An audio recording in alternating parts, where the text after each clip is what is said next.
Welcome. We're glad that you're here with us tonight on the Access Point. Living Corporate is a digital media network consultancy focused on workplace diversity, equity, and inclusion.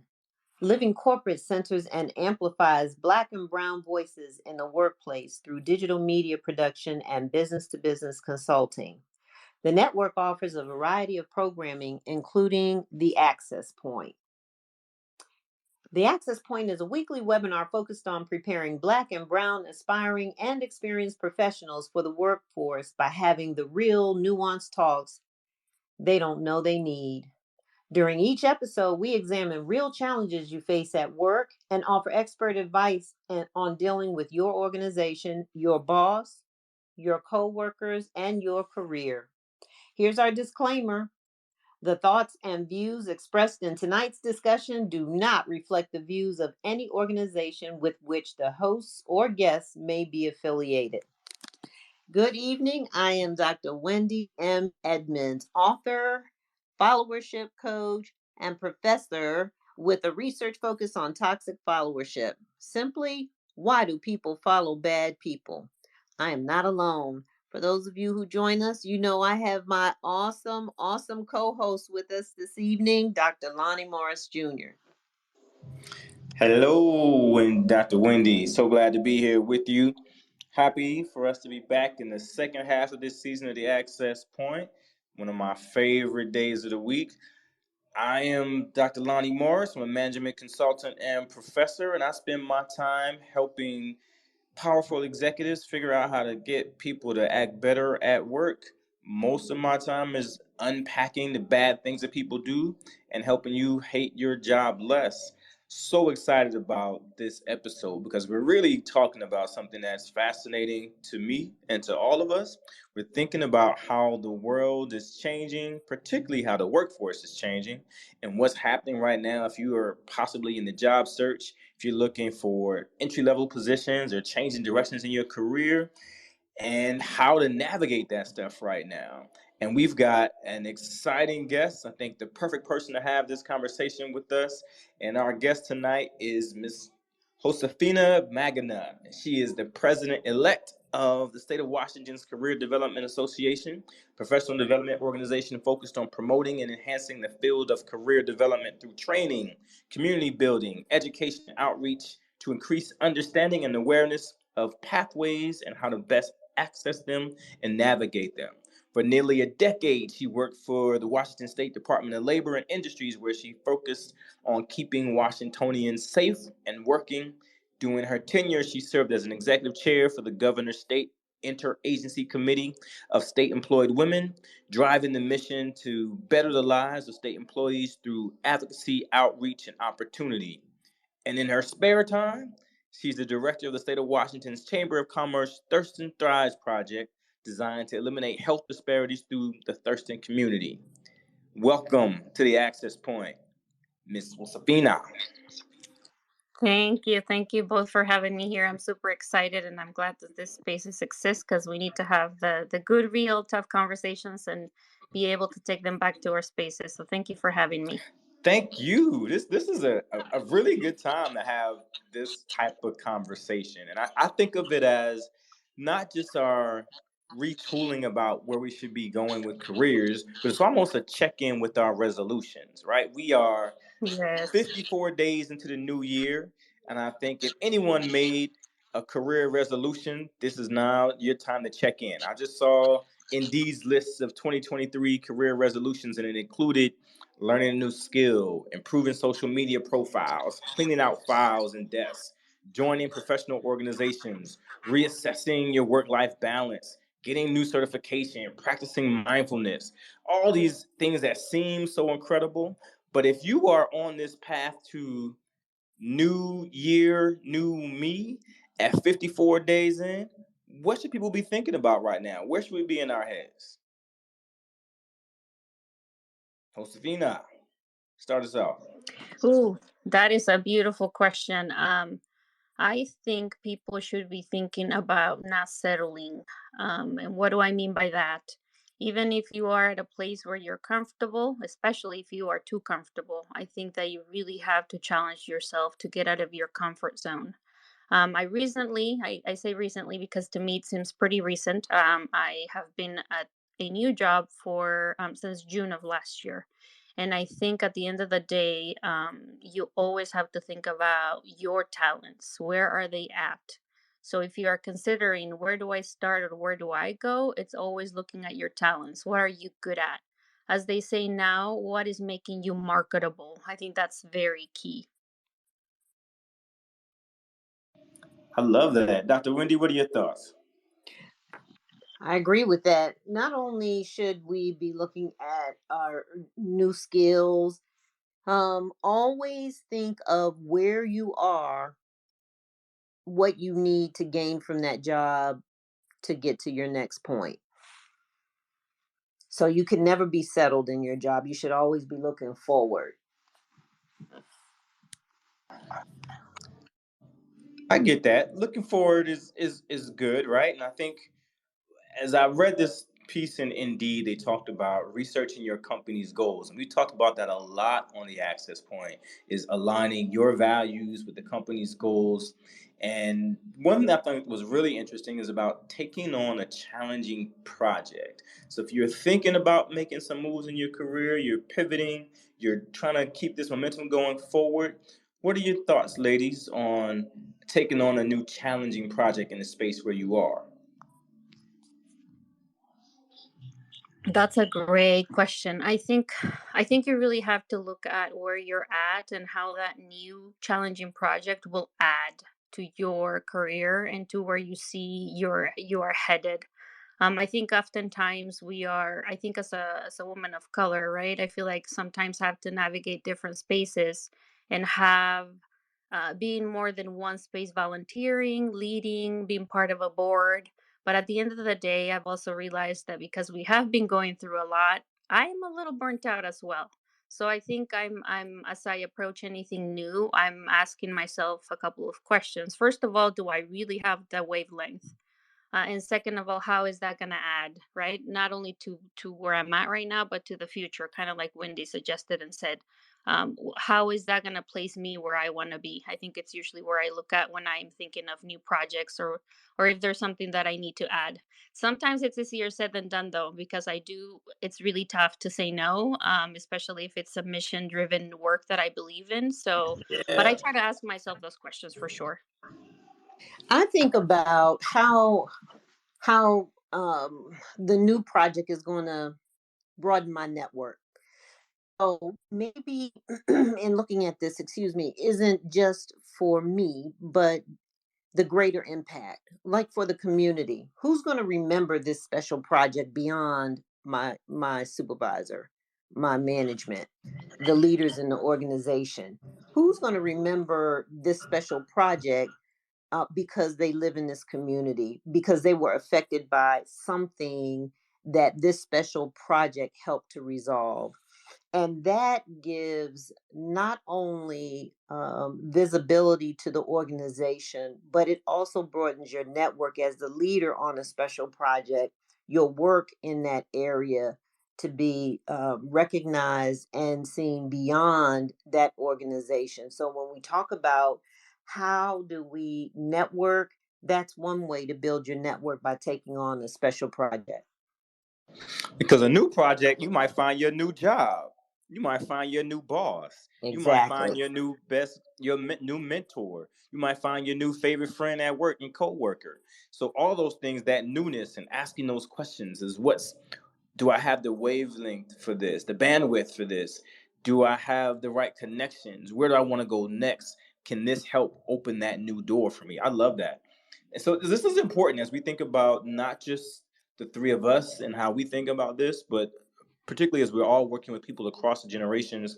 I saw in Inc. magazine last week, they had a report about Gen Z. We talk about Gen Z a lot here, and that they are really saying, hey, we're done with this idea of the career grind. So you can take your new projects and shove it, right? But nearly half of the people in the survey said they actively avoided things that would get them a promotion. didn't want to do that. Said that high demanding industries are finding it more difficult to get employees to think about or contribute in ways that are considered above and beyond. And that Gen Z specifically are, and you just mentioned some of this, Dr. Wendy, are optimizing their exit opportunity. So, what do I need to get from this? And how do I move on? So, if you are, as we do, if you are someone who is advising leaders, advising managers, and thinking about supervisors who are in the space right now saying, I'm having trouble getting this, what are the conversations that we need to have, that leaders need to be having right now to figure out how to help navigate this space of uncertainty where people are saying, hey, you're going to get exactly what's on this job description, and that's about it? Dr. Wendy, why don't you start us out? You know, leaders can save themselves some grief if they begin to look at what the workforce looks like in the 21st century, and stop thinking that it's a sin for an employee to come in and not want to work there forever and ever, amen, but give them the opportunity to operate with an entrepreneurial mindset, right? Let their creativity flow, and prepare with by having succession planning in place so that you can congratulate that person who wants to move on, that Gen Z population that may not want that lifetime commitment. Just prepare for that. And it wouldn't be so painful to the organization. I will also say that when the Gen Zs show up, embrace them for what they bring to the organization. Sometimes we demonize them for the way they think about work. I think it's awesome. I think it's great. And I think we need to just, as leaders in organizations, prepare for that so that we can continue to meet the bottom line, make sure that we are being open and inclusive of that generation, and appreciating what they bring to the organization. And you know why I love this? Because I could easily see me sitting down with someone from Gen Z coming in and say, hey, we're already aware you're going to be leaving in about 2.5 years. Here are the three things we want you to accomplish. And when you're done, we'll have a party and send you on your way. Everybody, congratulations to employee XYZ who learned all he could, and now he's on his way. Bye-bye. Pretty much. Yeah. Josefina, Pretty what do you think? much. I agree so much with a lot of what you're saying because as I've navigated a couple of different spaces recently, I think, having those conversations, right? And just being honest about it too and learning. I think, Wendy, you really hit to the point where you're saying, I think having that succession planning when I was working for the state, it was always emphasized. We have people retiring. So, what are we going to do when they retire and they take all that knowledge with them, right? We have new people coming into the workforce. How ready are they? I think in some spaces, those are some of the things I'm realizing that those conversations are not happening. Normally when I start a new job, I always say, what are the deliverables? What do I need to do in the first year? What do I need to do in the second year?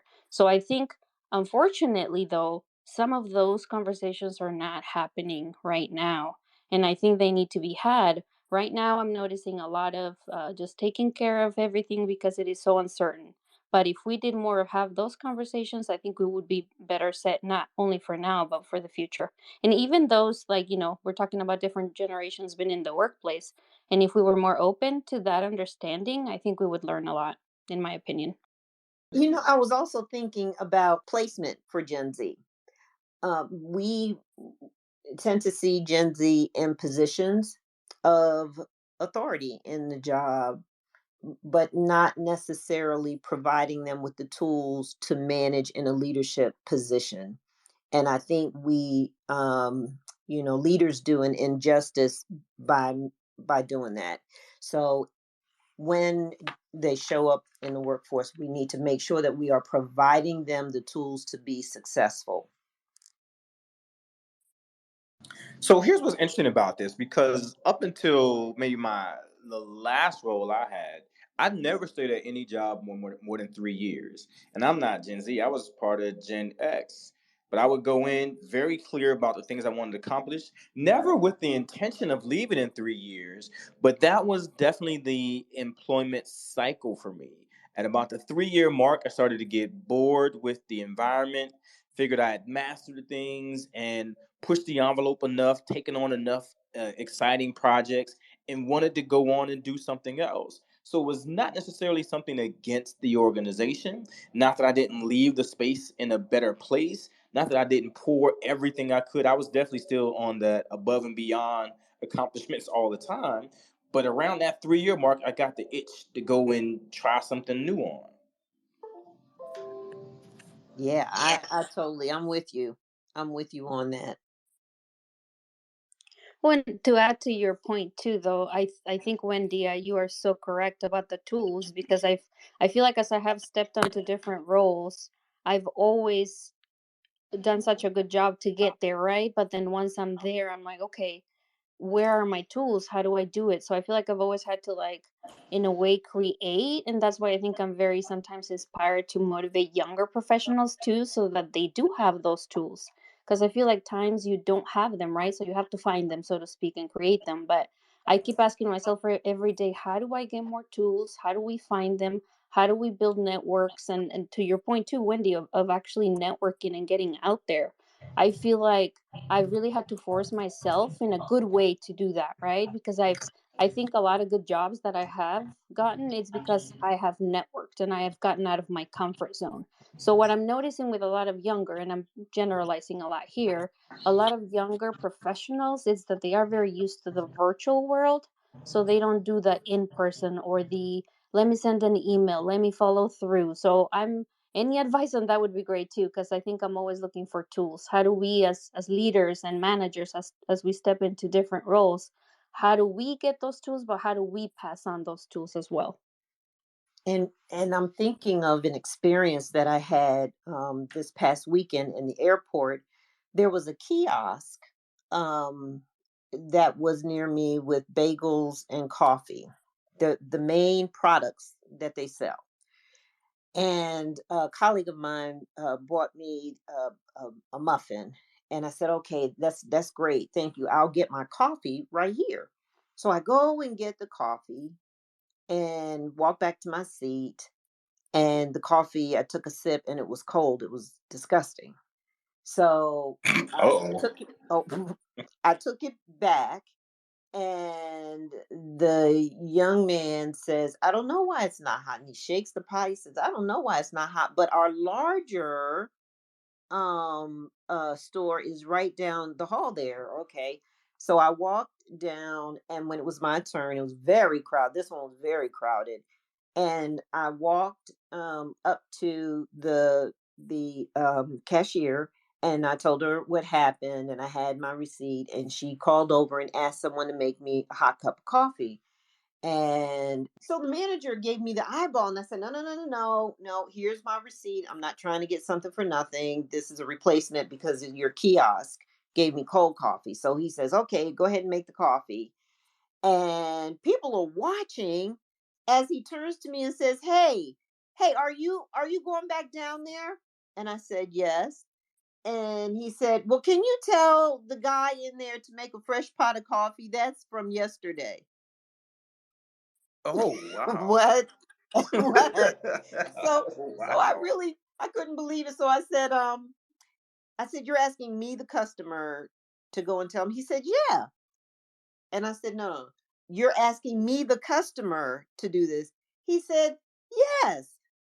And I turned, and people are beginning to He said, laugh. you have the Yeah. tools. All it takes is a mouth. they're beginning they're beginning to fall out laughing. And I said, "No, me, the customer. You're asking me, the customer." He said, "Well, I can't do it. I can't leave here." And everybody just roared. I mean, he just didn't get it. And I just laughed. I just left with my cup of coffee. And I said, "I can't make this up." And so here was someone who he may have done everything to show that he was ready for management, but he missed the tools for understanding the full scope of customer service. He missed that full scope. And I just thought about this, and I mean that's why I'm saying we want to definitely accommodate this generation and welcome them in, but we must also give them all the tools that they need to be successful. Yeah, there's nothing in that story I heard about you being a coffee snob. No, nothing at all. Nothing at all. But, but let's keep with this, right? So I like this idea of talking through positions and the tools people need to be successful, particularly as we are checking in on where people are with their resolutions and how they want to continue momentum in their career. So I saw something else last week in Indeed. It's a report they did with some partners, and they looked at the 20 best jobs for this year. And the factors that they used were around the availability of positions, the salary ranges, and flexibility. So we are all in the post-COVID or sliding out of COVID era where flexibility in work, working from home or working from anywhere, and remote work is important. So here's what they found. 40% of the jobs are in nursing and healthcare, but not always the best paying.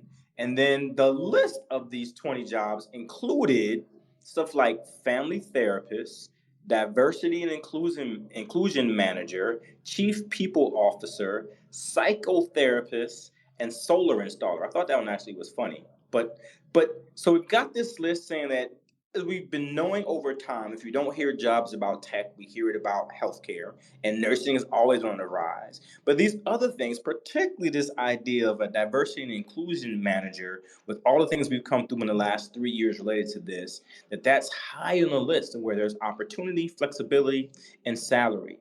So my question to both of you is, where should people look if they are interested in making a change? What are we recommending to people as we coach them about career paths and organizations about how to create spaces for people? Oh, that is a great question. Literally, especially because I just went through that. Um, honestly, I first of all I tapped into my own network, right? Who has recently done a career change, a job change that can somewhat help me, guide me, or just advise me, or just listen to me in general. So just my own network is the first place for me. And then also what I actually did, because I am part of a chamber of commerce, that is actually where I went second because they host a lot of different events. So I just attended like all of their networking events. And a lot of it is you, as a job seeker, searcher, career changer, you have to be very clear about what you want. And sometimes those are the spaces that allow you to get there. So I think those would be two key things that I would suggest to people if they're in those situations right now. I love that. I love that. And that happens to me all the time. When people are in transition, people who I've worked with before, people who I've coached in different situations, they'll send me a message saying, "Hey, I am thinking about X. Do you have a moment to talk?" We might schedule a meeting within a week or within 2 weeks or later down the month, depending on our schedules. But having those sometimes so those comfortable and trusted conversations that can help push you out of your comfort zone, that can help you think about new ways to view what's happening, that can help you question sort of the status quo of where you are. It can help you think through the network and people you may not have considered, organizations you may not have considered, paths you may not have considered, positions you may not have thought about before. So using the people around you in your network is a very, very important space.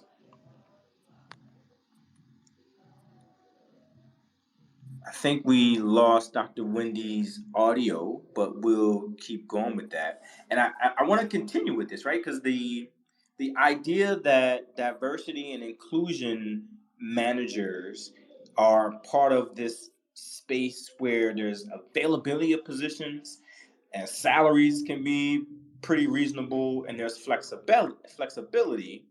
I want us to fact check some of this because just last week in Bloomberg, they sent out a report saying actually what's happening with all the diversity hiring because starting in 2020, things were on the rise, and we saw lots of people, black and brown people, moving into critical roles in powerful organizations and small organizations and large organizations, and with the intention of us making a collective, national, and global shift with diversity, equity, and inclusion in the workspace. The Bloomberg report says, but that's a lie, right? We're stalled. The work we were doing in 2020 is not happening in 2023, and we saw the slide begin in 2022.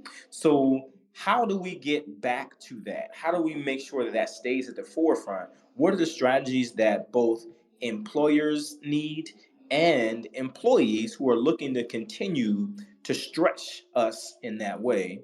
How do we help people do that? Dr. Wendy, you back with us? I am, but I missed some. I'm going to defer to Josefina and then I'll pick up. Thanks. All right. Ooh, Lonnie, I love that question. Because I am moving in some of those spaces myself in my current job. I think that the the way that things started in 2020, I think it was for good reason, but I think what I'm noticing, at least in the spaces I move, is that there is so much change and turnover. So I think this is work that many of us know that it's long term, right? Like they say, it takes a village and it's long term. You can't do it Yeah. in a year. I mean, we're trying to, I think there's a lot that's happening. We're trying to undo a lot that has been done, as we know, a lot of harm, a lot of trauma, right? We're trying to engage people while trying to put out fires.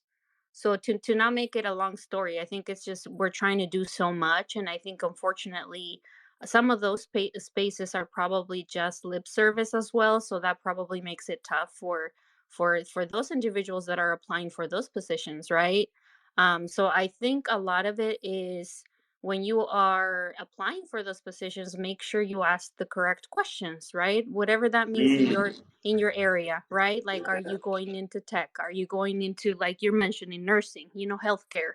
Where are you going into? Do your homework. I'm a believer of when you are applying for different jobs on both ends, right? If you're the employee or the employer, do your math, do your homework, whatever you have to do to make sure that you learn about the company's goals, their mission.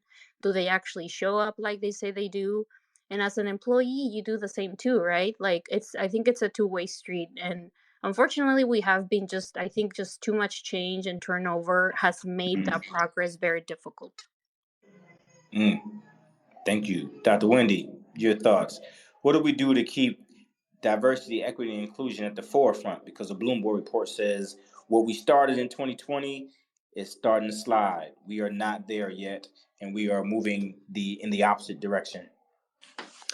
So, a lot of times when we look at diversity, equity, and inclusion, we're looking at the color of faces.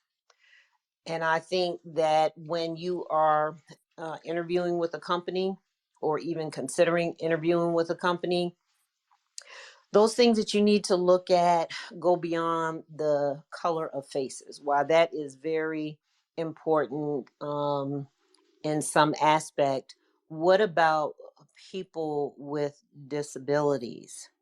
Do you see representation of that and how they are dealing with that in the workspace? What about the different types of work environment?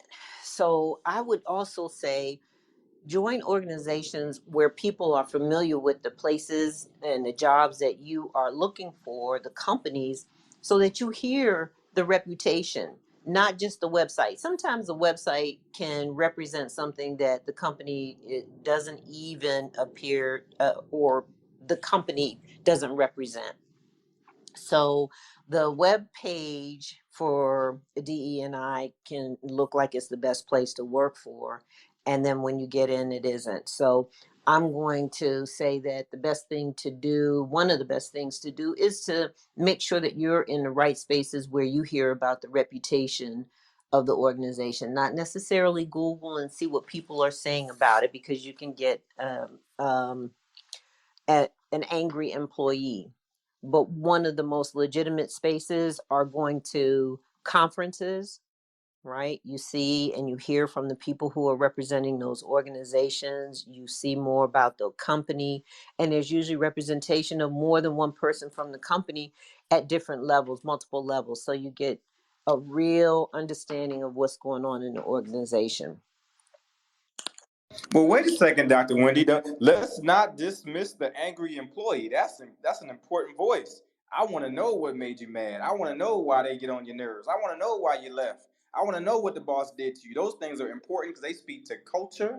They speak to things that are allowed to happen. They speak to what Josefina just mentioned about the trauma that people experience. So I want to know, but I want to take it and as a grain of salt, as we say, in with all the other information I'm There you getting. But go. I don't want to miss out on the person who hates that job. Please, please let me talk to you There you first. go.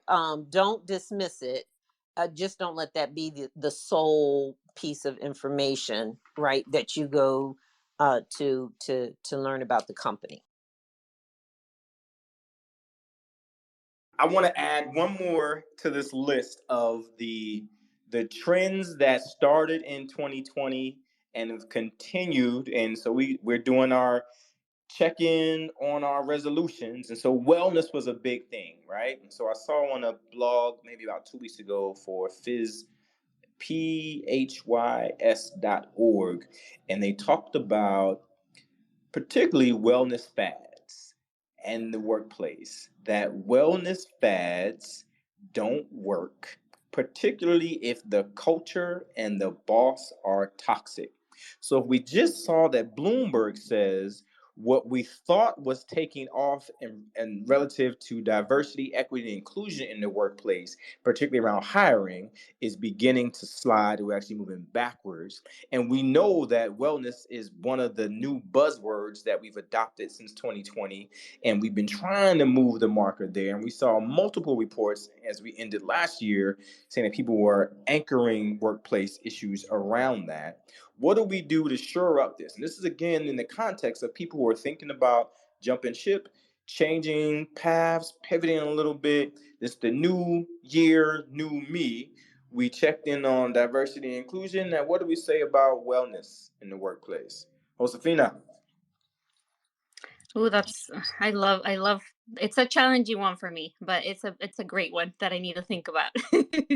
um well, it's interesting because I think a lot of it, I think for a few weeks I've been reading a lot about normally those leaders and managers model, right? Like taking time off, being flexible. And I think a lot of that, at least where I'm moving, I think I see it with those that I'm working with. So for me, that is what shows me what I need to focus on, not only because I see it, but because I am learning to also just listen to myself when I'm exhausted. Can I go home and work once I'm at home? And also just how wellness and health looks very different for everybody too, right?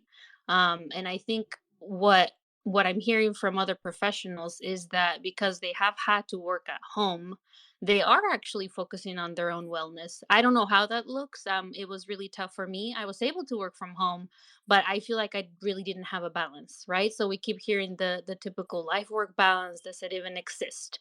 So for me, if I was to say that a challenge that's presented to me and a resolution is that, like, how do I take care of myself? There've been moments where I'm like, I feel burnt out. So how do I do this? How do I do this good work that I want to be doing? So I'm starting just with taking time off for myself where I completely disconnect and laughing. Honestly, this weekend I spent time with family and friends I hadn't seen in a while, and I'm like, I was happy. I was excited to go back to work. We had a holiday, of course, right, on Monday, but I was excited and happy to go back to work on Tuesday. So I said to myself, okay, here we are. Like you're saying, we're in February. I signed up for the gym, and honestly, I've gone like a couple times. So, how do I work on my own wellness? Because at the end of the day, yes, it's important to have that at the workplace, but if you are not committing to yourself and you saying no and setting your boundaries, I don't know that you're going to be able to do it. No matter how beautiful the setting for wellness and you being healthy at work, I think it does require that commitment from the individual too. All right. So as we are wrapping up our conversation today, we typically take some time to reflect on what we learned through all of our contributions and we share. So let's see. If we think about this idea of reassessing where you are with your career resolutions and thinking about possibly pivoting and changing as you try to put in the hard work for the rest of this year, we learned multiple things. At the employee level, we said, do not settle. Take stock of your talents. What are you good at? What do you need to move to the next level? If you can, volunteer, be part of a board, check your own bandwidth. Can you identify new projects that will give you new connections and new networks and possibly lead to new opportunities? Be okay with creating things if the tools don't exist that help you get the resources and accumulate the networks that you need. Tap into your own network when you're ready to change. Get out to networking events. When you are in transition, remember that the organizational website is always internal. Do your own research, find out the reputation. Listen to yourself when it comes to wellness. Be very aware of how you take care of yourself and make sure not to get stuck in the wellness fads that organizations may be promoting. From a leader and supervisor standpoint, get real about 21st century. Make decisions about what this workforce looks like, not the workforce of the past. Encourage the entrepreneurial spirit. Allow people to create and take skills and move them into other levels. Prepare for succession. We know that people are coming, but we know that they aren't staying forever. Prepare for the deliverables and for the exit. Know what the cycle looks like in your organization. Give employees the tools they need to be successful and look for signs of what works well when it comes to your own wellness, because you cannot help others be well if you are not well. From groups and teams, remember it takes a village. A lot of this work about the changing workplace involves all of us getting involved to help change what's happening and to look at this from a very long-term standpoint. We are looking for corrective actions, and when it comes to issues of diversity, equity, inclusion, and even wellness, we are trying to heal the trauma that has been caused before and that people have experienced. From an organizational standpoint, create space for trusted, honest conversation. Allow people to shape pathways that give managers the opportunity to provide tools so that we can get the resources we need to get work done and to make these career paths meaningful. Broaden the definition of diversity and inclusion. It is not just about the color of people's faces and their ethnicity, but it's about the whole person and how we all show up together. And please avoid the workplace wellness fads. So we take all that into consideration. Dr. Wendy and Josefina, what do we want people to remember when we think of these lessons? If you don't heed the things we discussed today, what is the black and brown tax that people pay? So if you don't listen, what's the cost? Josefina, you start. If you don't listen, what's the cost to burn out? So always trust yourself, if anything. Remember, trust yourself no matter where you are and what you're doing. That's a big takeaway for me. Love that. Thank you. Dr. Wendy. I would say the black tax would be if you don't heed, you will be left behind. This is the 21st century, doing things a new way, a different way, a productive way, and we must be on board. For me, I think it is be self-aware, because if you are not aware of self and the things that are around you, you will get caught in this never-ending cycle. The reports that we read, that we talked about this week, say that there have been some really incredible trends with momentum, and they seem to lose that strength over time. So you've got to be aware of what makes sense for you. Thanks everybody for joining us for the Access Point. We're happy to be back with you for the second half of season 4. You can follow us on Twitter at Living Corporate, on LinkedIn at Living-Corporate, Instagram at Living Corporate, and you can get the Access Point wherever you get your podcasts. We appreciate your time. Like, comment, share, subscribe, and you can join us live via Twitter Spaces on Thursdays at 7:30 Eastern Time. Have a good night.